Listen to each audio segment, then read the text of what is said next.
Participants of BTX Cares talks are fully vaccinated, wear face masks, and follow social distancing guidelines. During these segments, face masks are removed to provide clear messaging to the public. Our production crew continues to wear face masks and maintain social distancing during the filming of these productions.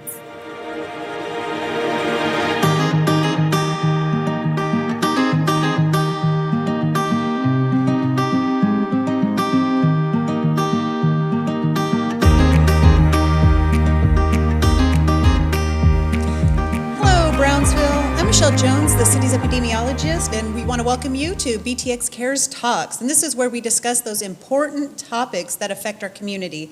One topic that we're going to discuss is a lot of people have been asking about the monoclonal antibody treatments. And to help us tackle that topic, we have brought with us Dr. Chris Romero, and he is with the Pan American Clinical Research here in Brownsville.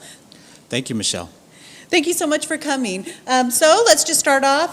Do you mind telling us a little bit about yourself and what Pan American Clinical Research is for those individuals who might not know? Absolutely, glad to do so. So I'm Dr. Christopher Romero. I'm the medical director for Pan American Clinical Research located here in Brownsville, Texas. I'm a Rio Grande Valley native. I'm a board certified internal medicine physician, but I also have a PhD in microbiology immunology.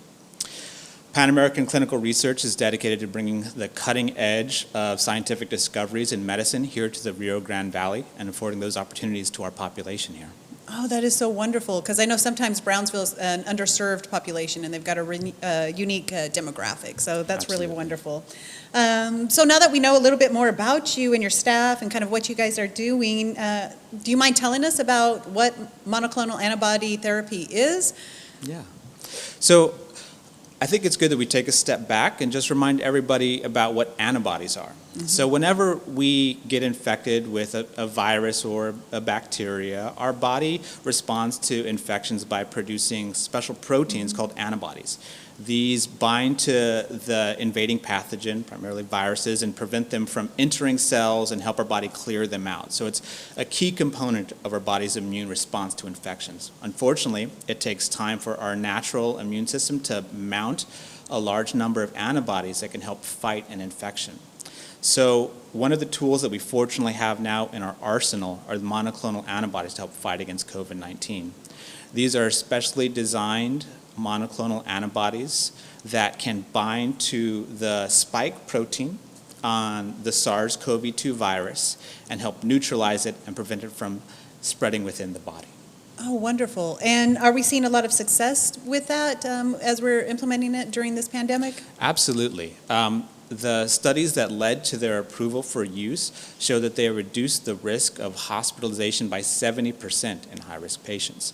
They've also been shown to reduce the spread in some other studies by 80%, so a very effective tool in helping combat this deadly pathogen. Wonderful, wonderful. Now, does your clinical research unit, does it participate in some of the monoclonal antibody therapies? Or? We do. We actually were part of one of the initial trials for one of the monoclonal antibodies before they became EUA approved. And now that they are out and readily available, we're partnered with other organizations within our community to make them available to the population through the emergency use authorization. So we have an infusion unit for them here in Brownsville, Texas, and we're partnering up with a similar organization in Harlingen. All right, that's wonderful. Do you have any other therapies or anything like that that you're working on here in Brownsville that help with COVID-19? We do. We're involved with clinical trials with the National Institutes of Health and other major pharmaceutical companies to bring those next therapies to market. Hopefully, we'll see new innovations that will allow us to prescribe even just oral therapies for COVID-19, something that the healthcare community is desperately waiting for. All right, and so some of these therapies that we're talking about, we can do them at the onset, or their time frames in which they need to be implemented? Absolutely.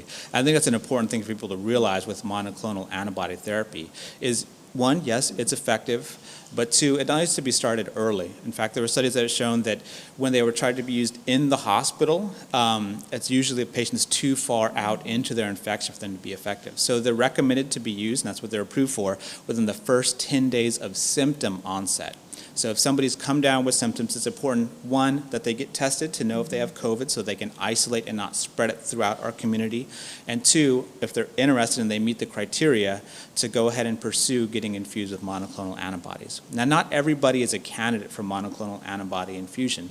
Really, they're reserved for those people that are high risk for developing severe disease and may progress to hospitalization. So people that have underlying health issues such as high blood pressure, diabetes, kidney problems, obesity, but also studies have shown that certain ethnic groups are more prone to developing severe COVID, unfortunately.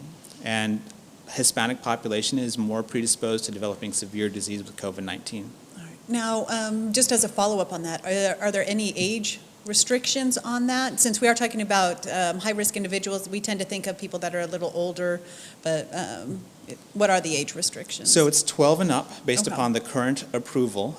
And, you know, unfortunately, we do have kids in our community as well that have high-risk conditions, so they may benefit from it. Okay, that's wonderful to know. I appreciate you for letting us know that. Is there anything maybe that we didn't touch on that you think we should, that maybe our residents need to know? I think it's good that everybody keeps in mind that, you know, we've been dealing with COVID-19 for over a year and a half now. We all want to see the end of this, but we're not quite there, and people just need to remain vigilant. Now, unfortunately, we've had over 660,000 fellow Americans pass away from COVID-19.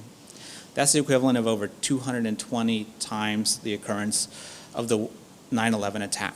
Yeah. It's a huge issue for our country, and I'm glad to see that we're getting new weapons for the fight. But people just need to please be conscious of their neighbors, be safe, and if they are not already, to consider getting vaccinated. Wonderful, wonderful. So one thing I do want to mention is that this was really great information that you brought to us, and we want to thank you and also your dedicated staff. We don't want to leave them out of it because they're also helping in this fight, especially with the cutting-edge research, and you're bringing it here into Brownsville, which traditionally might not have been on the radar for some clinical trials. So we're making sure we're getting that cohort of Hispanic individuals, which is really great. And your work is so important to the health of our residents.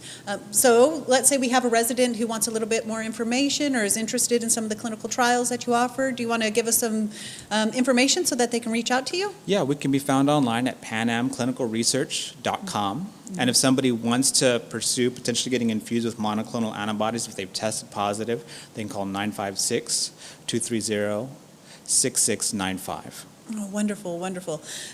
So we hope that the community found this information beneficial. And if you still need additional information, you know, always reach out to Dr. Romero and his clinics. But also, you can always go to the CDC website, which is cdc.gov. And the City of Brownsville also has that COVID-19 hotline for our residents, which is at 956-394-0012. And remember, make sure you're checking us out on our city's Facebook page and our YouTube channel. For BTX Cares, I'm Michelle Jones, the city's epidemiologist, reminding you to stay safe and to stay sanitized.